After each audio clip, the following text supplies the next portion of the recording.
അന്താരാഷ്ട്ര നയതന്ത്ര വേദികളെ പോലും ഞെട്ടിച്ചുകൊണ്ട് ഇസ്രയേലിന്റെ വിഖ്യാത ചാരസംഘടനയായ മൊസാദിന്റെ അടുത്ത അതിസാഹസിക നീക്കത്തിന്റെ വിവരങ്ങൾ പുറത്ത്. ഇത്തവണ മൊസാദിന്റെ റഡാറിൽ ഉണ്ടായിരുന്നത് മറ്റാരുമല്ല, പാകിസ്ഥാൻ സൈന്യത്തിന്റെ പരമാധികാരിയായ ഫീൽഡ് മാർഷൽ അസീം മുനീർ തന്നെയായിരുന്നു. ജനീവയിൽ വെച്ച് പാക് സൈനിക മേധാവിയെയും സംഘത്തെയും പാഠം പഠിപ്പിക്കാൻ മൊസാദ് വലവിരിച്ചെന്ന വാർത്ത പുറത്തു വന്നതോടെ പാകിസ്ഥാൻ ക്യാമ്പിൽ കടുത്ത പരിഭ്രാന്തിയാണ് ഉടലെടുത്തിരിക്കുന്നത്. ഭയന്ന് വിറച്ച പാകിസ്ഥാൻ ഇസ്രയേലിനെ ഭൂപടത്തിൽ നിന്ന് തുടച്ചു നീക്കുമെന്ന തങ്ങളുടെ സ്ഥിരം പൊള്ളയായിട്ടുള്ള ആണവ ഭീഷണി ആവർത്തിച്ച് രംഗത്തെത്തിയിരിക്കുകയാണ്. മാരിയോ നൌഫൽ അവതരിപ്പിക്കുന്ന പോഡ്കാസ്റ്റിൽ പ്രശസ്ത ഭൗമരാഷ്ട്രീയ നിരീക്ഷകനായിട്ടുള്ള പെപ്പെ എസ്കോബാർ ആണ് ഈ ഞെട്ടിക്കുന്ന വിവരങ്ങൾ പുറത്തുവിട്ടത്.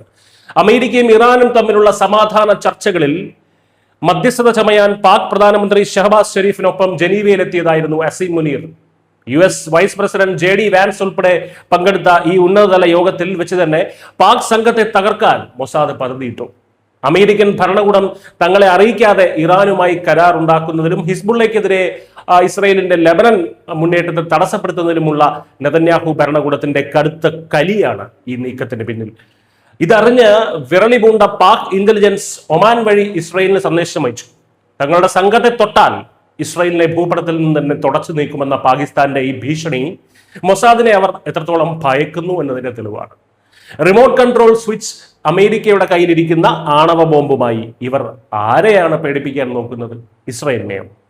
പശ്ചിമേഷ്യയിൽ ഹൂത്തികളും ഹിസ്ബുള്ളകളും ഹമാസും പിന്നെ അതിന്റെ എല്ലാം കൂടെ ഇറാന്റെ IRGCയും കൂടെ ഒത്തുപണിഞ്ഞിട്ടും രോമത്തിൽ പോലും തൊടാൻ പറ്റാത്ത ഇസ്രയേലിനെയാണോ ഇവർ തുടച്ചു നീക്കും എന്നൊക്കെ വീമ്പിളക്കുന്നത്? തുടയ്ക്കാൻ അങ്ങോട്ട് ചെന്ന് കയറിക്കൊടുക്കുക എന്ന് മാത്രമേ പറയാനുള്ളൂ. ഒടുക്കം പാകിസ്ഥാന്റെ യജമാനൻ അമേരിക്ക വിചാരിക്കുന്നിടത്ത് പോലും കാര്യങ്ങൾ നിന്നെന്ന് വരില്ല. കലി അടങ്ങുന്നതുവരെ ഇസ്രയേൽ തല്ലും. വെറുതെ അതിനൊന്നും മെനക്കെടാൻ നിൽക്കണ്ട എന്ന് മാത്രമേ ഒരു അയൽക്കാരൻ എന്ന നിലയിൽ നമുക്ക് പാകിസ്ഥാനോട് പറയാനുള്ളൂ.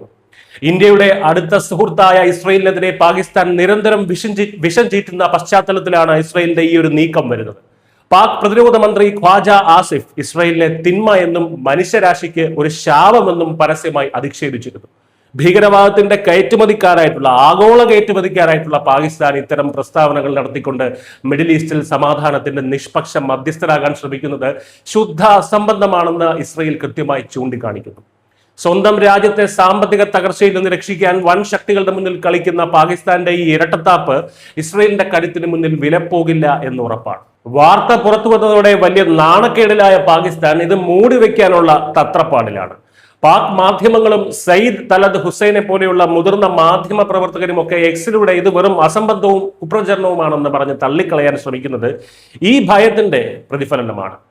ഭീകരതയെ പോറ്റി വളർത്തുന്ന റാവൽപിണ്ടിയിലെ സൈനിക ആസ്ഥാനത്തിന് മൊസാദ് നൽകിയ ഈ മുന്നറിയിപ്പ് വലിയൊരു പ്രഹരമാണ്. അമേരിക്കയുടെ കൺട്രോളിലിരിക്കുന്ന ആണവായുധത്തിന്റെ പേര് പറഞ്ഞ് എത്ര കാലം പാകിസ്ഥാന് ആഗോള സമൂഹത്തെ ഭീഷണിപ്പെടുത്താൻ കഴിയും? ലോകത്തിന്റെ ഭീഷണിപ്പെടുത്താൻ കഴിയും? ഇസ്രയേലിന്റെ അത്യാധുനിക ഇന്റലിജൻസ് തന്ത്രങ്ങൾക്ക് മുന്നിൽ പാകിസ്ഥാന്റെ ഈ വെറും വാചകമടികൾ തകർന്നടിയുക തന്നെ ചെയ്യും. മിസ്റ്റർ മലയാളം.